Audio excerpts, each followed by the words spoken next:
Shalom, Israel. All praises, glory, and honor to Yahweh, Bahashem, Yahweh Shai, Bahashem, Rahak, Kodash, the one the apostles and elders of Great Millstone, and all bishops who rule well.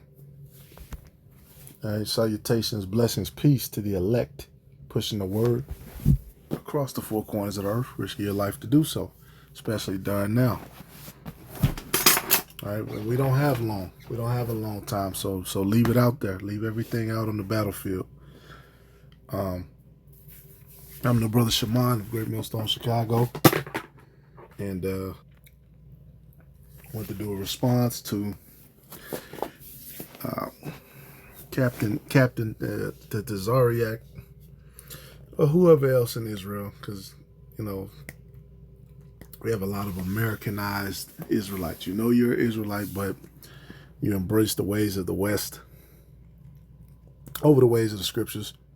And we understand that certain things in the Bible you cannot do in this society. It's a different day, it's a different age. Like, we've already established that we're not doing these things. We're just acknowledging what we did in the past and what will more than likely occur in the kingdom of heaven. All right, 1 Corinthians 7:36. But if any man think that he behaveth himself uncomely toward his virgin, because you have to brief the Israelites, right, the Church of Corinth, on what should be done in marriages. Like, what can happen? You had a lot going on. All right, if she pass the flower of her age and need so require, let him do what he will. He sinneth not. Let them marry. All right, you go to that word for flower of her age, hyperakmos, hyperakmos, beyond the bloom or prime of life. Beyond the bloom, basically after she gets her cycle, which indicates the creation of an egg. All right, and what's that Chia Lee song? The girls look so good, but their minds are not ready. You would deal with her based on her if her mind was ready. So these girls in America, they don't teach them to be wives, but what they will do is condition them to be whores. Like you have what's called the Bop House. It's a bunch of young chicks on there. They're like 16, 17, and they do OnlyFans content. They'll do like softcore content, but then it's the bait, mainly men, because that's who subscribes to that bullshit, tricks. But to bait them into buying their content on OnlyFans, which is explicit. And they're all 16, 17, 18. And then they actually recruit younger girls on there. They'll have them doing regular content. And then when they become of age, well, you know what? They're all 18 plus, because I think OnlyFans, you got to be 18. But they'll recruit, a 16, 17-year-old chick into the house and then have her there. Which is that's what they do with the media too. They did that with all these different women. Ariana Grande, and who else was young, and then they turned out Miley Cyrus. That's what women do when they get in those circles. All right, they present them. She's innocent. She's young, and then she hits that certain age. All of a sudden, she jump out the window for sex. All right, that's part of, what the women go through with their humiliation ritual. They become strippers. They become whored out. All right, rather than just she gets with a husband and becomes a wife.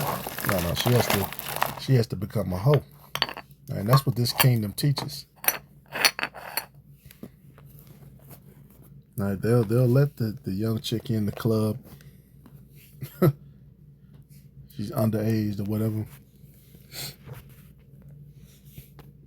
And that's why you have to move with wisdom. Because like with R. Kelly, that was one of the ways they got him. The chick was underage. And then what they're saying was he stopped paying her. And then, you know, she had a problem with that.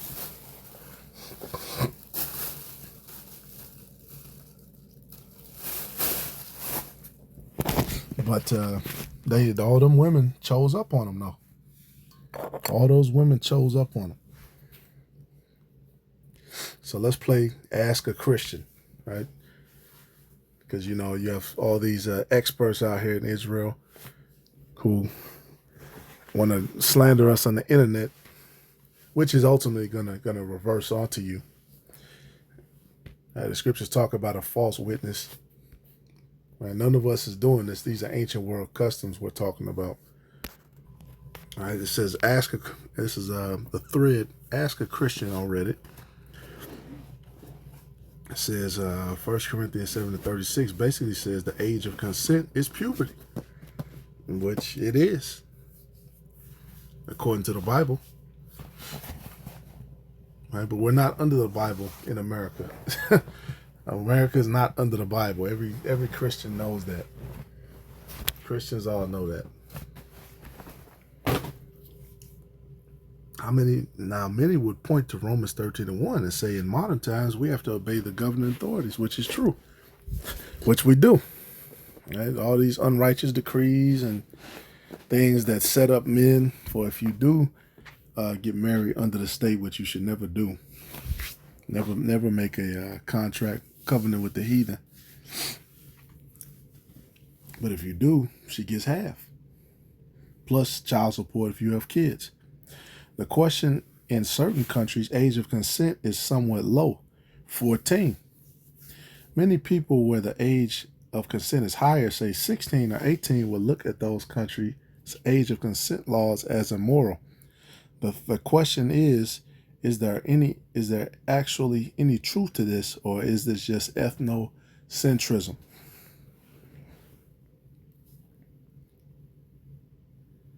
All right, here's Corinthians 1 verse 7 in the ESV. I don't agree with the that the section addresses or indicates. Say this guy doesn't know. Righteous dude, yeah.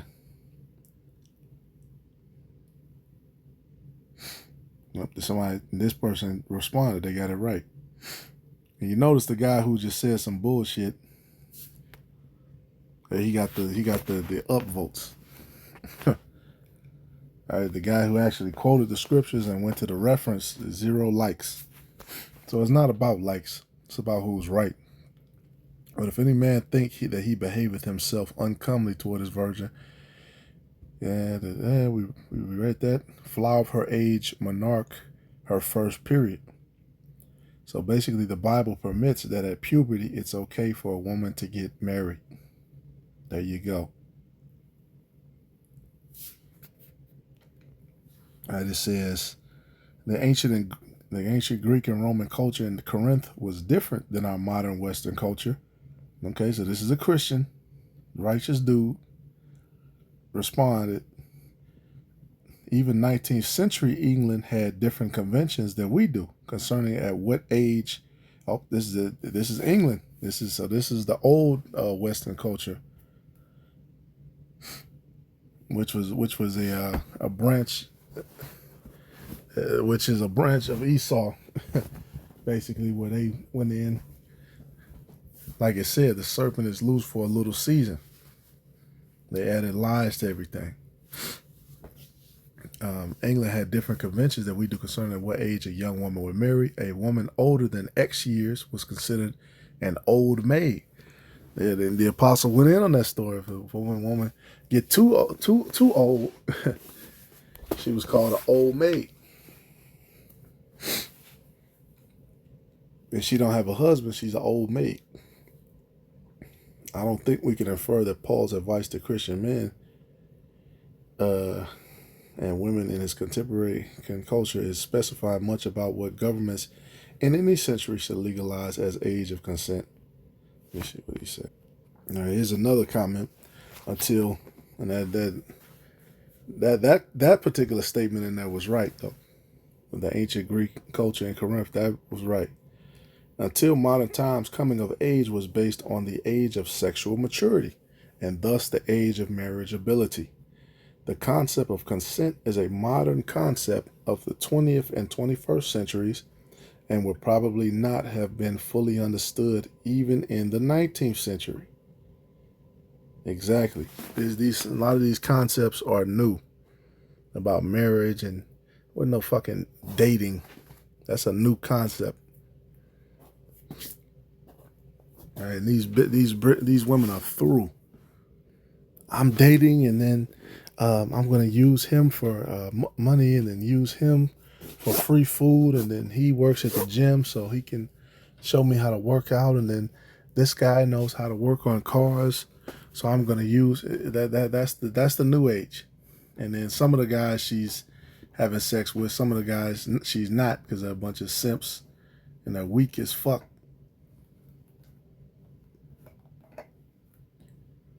All right, all this shit is backwards. It says, but I cannot see why. I'm pretty sure the age of consent in law dates all the way back to the Middle Ages. And then this guy goes off. Yeah, you Christians, man. You guys don't all agree.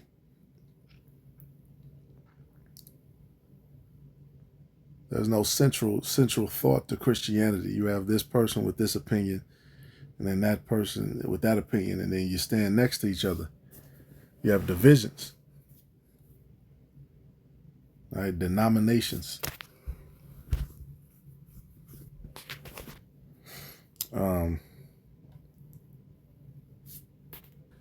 Yep, then this person gets it right again.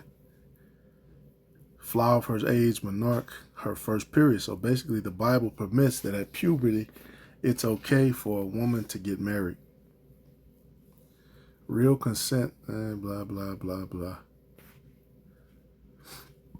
Another good comment, and all these names are deleted for some reason. Ethnocentrism. One culture might scream immoral because their minds are over-sexualized, which in America, everything here is over-sexualized. All right, because they use whoredom to promote everything. They overuse sex. All right, you have too much access to just see everybody and their mama having sex. And that's because the vibration of this place. All right. And when you focus on that, you're not focused on everything else. You know, like they say, you're thinking with the wrong head.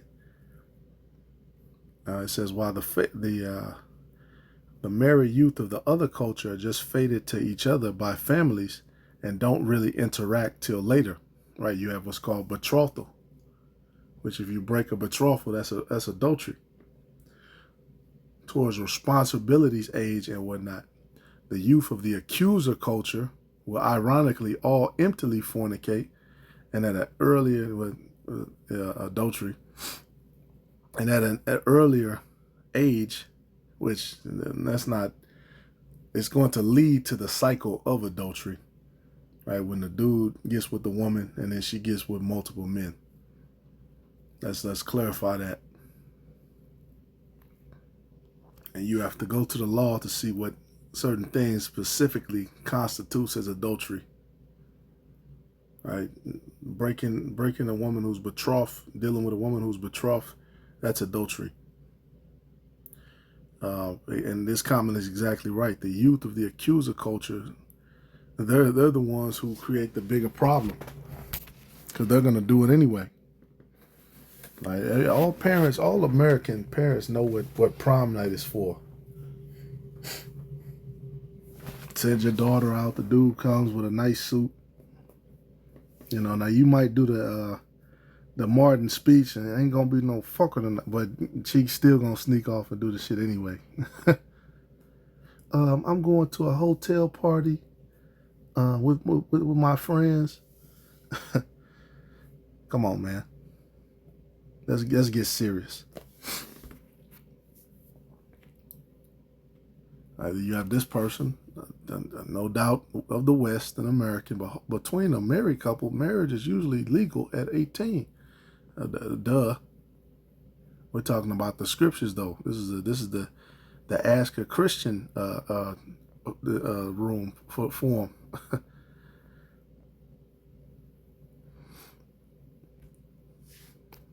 Okay, now let's go to the ancient Greek form. Let's see what they say.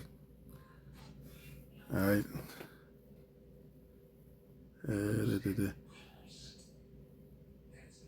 Yep, in the NASB version. If anyone thinks he is acting dishonorably toward his virgin, if she is past her youth, and it also be, let him do what he wishes, he is not sinning, let them marry.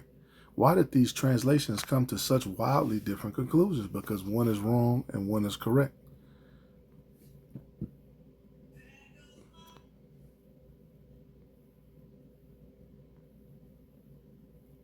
Right, then they address the word too.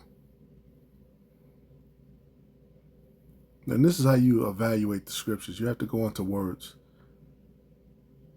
It says, and it goes to the word, was it hypéracmos?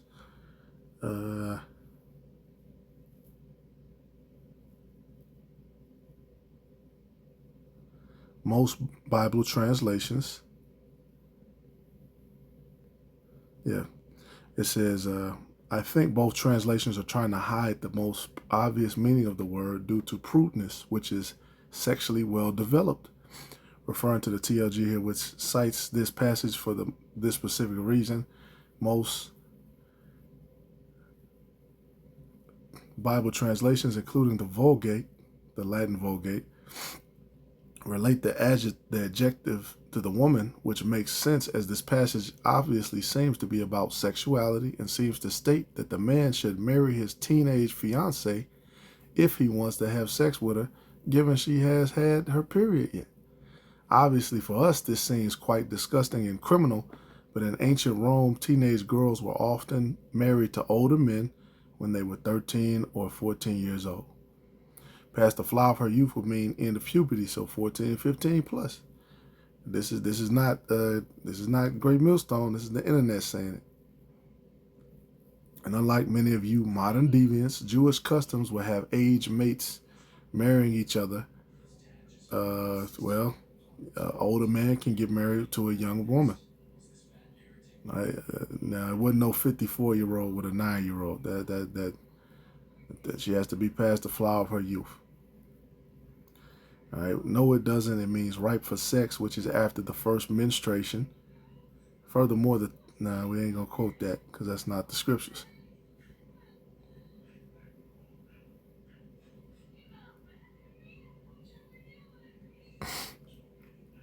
All right. Hypéracmos comes from the words hoop, meaning over, and acmos, which describes the critical point of something. In every ancient cultural and modern context, that critical point was menarche, a girl's first period, not the end of puberty. So when Paul says if she's hypéracmos, he means she's had her first period. And since there's no consent clause, the whole thing is based on sexual maturity, not moral or emotional adulthood. That didn't happen only in antiquity, but also in pre-modern times in general. It is biology.